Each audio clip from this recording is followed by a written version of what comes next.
चला तर मग आता आपण आपला संवाद चालू करूया. मॉडर्न होमिओपॅथीचे चेअरपर्सन इथे बसलेले आहेत. आपल्या समोर आहेत doctor Vijay Kumar Mane sir, MD pathology, founder chairman Modern Homeopathy. तर तुम्ही इतक्या वेळात वेळ काढून इथले पारंपरिक होमिओपॅथी आणि आपली मॉडर्न संशोधित होमिओपॅथी उपचार पद्धती यामध्ये काय फरक आहे? पारंपरिक होमिओपॅथीमध्ये बरेच कॉम्प्लिकेशन्स आहेत. डिटेल टेस्ट टेकिंग घेणं, खूप वेळ लागणं आणि पेशंटच्या आजाराबद्दल आणि उपचाराबद्दल बोलायचं झालं तर 10 पेशंटला उपचार केले तर त्याच्या दोघा तिघांनाच बरं वाटायचं आणि रिझल्ट मिळायला वेळ लागायचा. ही गोष्ट मॉडर्न होमिओपॅथीच्या संशोधित उपचारानं आपण टाळलेली आहे. ही मॉडर्न होमिओपॅथी आहे. क्युरेटिव्ह लाईन ऑफ ट्रीटमेंट म्हणजे आजार मुळापासून पूर्णपणानं बरं करणं. लोकांचा गैरसमज असा असतो की कॅन्सर असेल, लिव्हर सिरोसिस असेल, लिव्हर सिरोसिस मध्ये ट्रान्सप्लांट करायला लागतंय, जिथं आजार मुळापासून बरा होत नाही असा समज आहे, जो कन्व्हेन्शनल उपचार पद्धतीमध्ये येतो. किंवा किडनीच्या आजारामध्ये ट्रान्सप्लांट करायला पाहिजे किंवा डायलिसिस करायला पाहिजे. हे न करता, ट्रान्सप्लांट न करता, डायलिसिस न करता किडनीच्या आणि लिव्हरच्या आजारामध्ये, तसंच कॅन्सरमध्ये रेडिएशन आणि केमोथेरपी न घेता आमच्याकडे आजार बरे होतात आणि मुळापासून बरे होतात. एकदा बरा झालेला आजार पुन्हा उद्भवत नाही. म्हणून आमच्या उपचार पद्धतीला क्युरेटिव्ह लाईन ऑफ ट्रीटमेंट असं म्हटलं जातं. अरे वा, म्हणजे तुम्हाला डायग्नोज करण्यासाठी किंवा काही चेकअप वगैरे करावं लागत नाही असं? चेकअप तर करा. चेकअप हा वेगळा मुद्दा झाला. चेकअप केल्याशिवाय, डायग्नोसिस केल्याशिवाय त्या पेशंटला कोणता आजार झाला हे कळणार नाही. चेकअप तर करावं लागणारच. मुळापासून आजार बरं होणं ही महत्वाची गोष्ट जगात फक्त आपल्याकडे होते. ते आपल्या संशोधनात हा फरक आहे. आणि पुन्हा आजार उद्भवत नाही, हा त्यातला फरक आहे. म्हणून क्युरेटिव्ह लाईन ऑफ ट्रीटमेंट असं म्हटलं जातं. आज वुमनसाठी आपण एक छान मंच इथे उपलब्ध करून दिलेला आहे. तर आपण थोडं महिलांच्या आजाराबद्दल बोलावं असं मी तुम्हाला विनंती करते. महिलांच्या आजारामध्ये सध्या कॉमन आजार म्हणजे एक तर थायरॉइडचा आजार कॉमन आहे, हायपोथायरॉइडिझम आणि हायपरथायरॉइडिझम. मी नम्रपणाने सांगू इच्छितो की हायपोथायरॉइडिझम आणि हायपरथायरॉइडिझम हे जे दोन आजार आहेत, या आजाराला कारणीभूत आपण वापरतो ते मीठ कारणीभूत आहे. आपल्याला म्हणजे समुद्र पातळीवरच्या लोकांना कुठल्याही प्रकारचं आयोडीन युक्त मीठ खायची गरज नसते. आयोडीन हे फक्त हाय ॲल्टिट्यूडच्या लोकांना, म्हणजे तिबेट असेल, हिमाचल प्रदेश असेल, अशा लोकांनाच लागते, कारण तिकडं जेवणामध्ये किंवा पाण्यामध्ये ते मिळत नाही. आपल्याला जेवणामध्ये, इतर खाद्यपदार्थामध्ये आणि पाण्यामध्ये आयोडीन प्रचूर मात्रेमध्ये मिळते, त्यामुळं आयोडीन खायची गरज नसते. सरकारने ते फॉर्टिफाईड मीठ अवेलेबल केल्यामुळं, आयोडीन युक्त मीठ लोक खातात आणि त्याच्यामुळे मुख्यतः थायरॉइडचे आजार, केस गळणं हे आजार मोठ्या प्रमाणामध्ये होत आहेत. ते मीठ आपण सर्वांनी थांबवलं पाहिजे.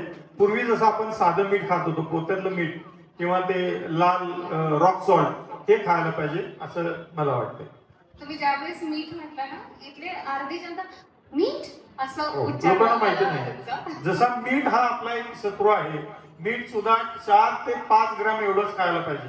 कोल्हापूरमध्ये एक आपल्या पद्धत आहे, घरात आपण ते तिखट करतो, त्याला चटणी असं म्हटलं जाते.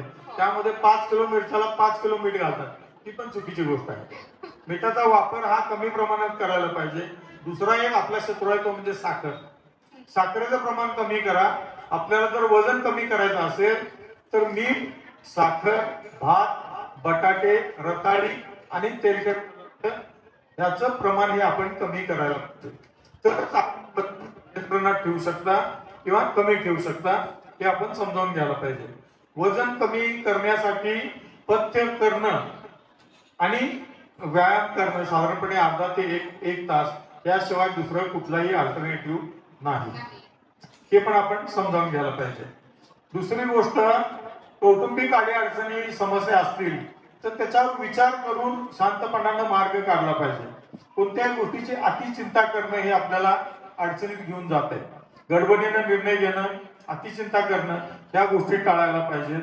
घरातले जे वरिष्ठ लोक असतील, वयस्कर लोक असतील, त्यांचा सल्ला, अनुभवी लोकांचा सल्ला घेतला पाहिजे.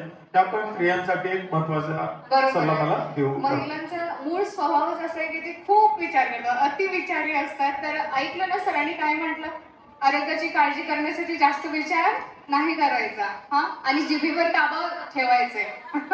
सगळ्याच बाबतीत जिभेवर ताबा ठेवायला पाहिजे. महिलांमध्ये एक अवेअरनेस नसतो, तो म्हणजे ब्रेस्ट कॅन्सर. तो कसा डिटेक्ट होतो किंवा कशामुळे होतो आणि त्याचे सिम्पटम्स काय आहेत हे कळायला हवं असं मला वाटतं सर्वांना. ब्रेस्ट कॅन्सर हा सध्या खूप कॉमन आजार आहे. प्रत्येक महिन्याने साधारणपणे 35 वर्ष पूर्ण झाल्यानंतर अंघोळ झाल्यानंतर आरशासमोर उभं राहून स्वतःचे स्तन तपासून बघायला म्हणजे टटोलून बघायला पाहिजे की कुठली गाठ वगैरे काय आहे का, आणि जर असेल तर ताबडतोब आमच्याकडे यायला पाहिजे. जितक्या लवकर पेशंट येईल तितक्या लवकर आजार आमचा बरा होईल. आणि मी सांगितलं त्याप्रमाणे युनिक रिझल्ट आहे. जरी सगळीकडची ट्रीटमेंट थांबली तरी सुद्धा आता हे पाटील साहेबांचं बघितलं की एका महिन्यामध्येच फरक आहे, तरी सुद्धा इम्पॉर्टंट होते. पण आजार वाढून थोडं उपचाराला इतर खर्च करण्यापेक्षा ताबडतोब आमच्याकडे येणं ही त्यातली महत्वाची गोष्ट आहे. आणि माझी विनंती राहील की स्वतःच्या तब्येतीची स्वतः काळजी घ्या. आणि अजून एक महत्वाची गोष्ट आहे, किरकोळ आजार जे असतील सर्दी खोकला ताप लहान मुलांमध्ये सुद्धा यासाठी अजिबात ॲलोपॅथिक औषध घेऊ नका. मुलांमध्ये वारंवार अँटीबायोटिक अँटीपायरेटिक सुजेवरची औषधं सर्दीवरची औषधं ॲलर्जीवरची औषधं घेतल्यामुळं जे गंभीर आजार व्हायला लागले मोठ्या प्रमाणामध्ये त्याचं कारण ते आहे.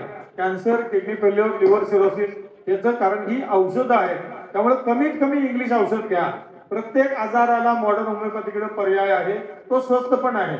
सर्दी खोकल्याची 5 दिवसाची औषधं आमची फक्त 150 किंवा 150 रुपयाला असतील, म्हणजे 30 रुपये दिवसाला खर्च आहे. औषध घेतलं की त्या पहिल्या का दुसऱ्या दिवसात सर्दी कमी येते. तापाच्या औषधाने 24 तासात ताप जातो. म्हणजे ॲलोपॅथी पद्धतीला पर्याय औषध आम्ही उपलब्ध करून दिलेले आहे, ती आपण घ्यायला पाहिजे. जमेल तेवढं ॲलोपॅथिक औषध घेणं.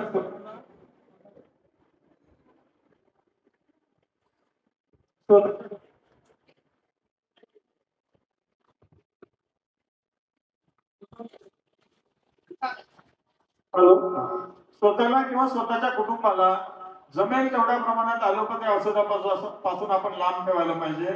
सध्या काय झालंय, अॅक्यूट डिसीज कमी आले लवकर बरे होतात, पण क्रॉनिक आजार जसं की kidney failure cancer liver cirrhosis anaemia PCOD गर्भाशयाचा कॅन्सर ओव्हरीचा कॅन्सर असे अनेक आजार मोठ्या प्रमाणामध्ये व्हायला लागले, तर त्याच्यापासून जपायला पाहिजे. अजून एक गोष्ट आहे की खाण्यामध्ये भारतीय चिकन हे धोकादायक आहे. भारतीय चिकन म्हणजे ब्रॉयलर चिकन आहे, हे अजिबात खाऊ नका. त्यामुळे लहान मुलींमध्ये पाळी लवकर येणं, स्त्रियांमध्ये ओव्हरीचे आजार किंवा कॅन्सरचं प्रमाण हे मोठ्या प्रमाणामध्ये दिसायला लागलेलं आहे. तर चिकन खाणं हे टाळायला पाहिजे, ही पण एक महत्वाची गोष्ट आहे. बरोबर आहे. आपल्या इथे सर्रास चिकन खाल्लंच जातं, हे सगळ्यांनी पाळलं पाहिजे.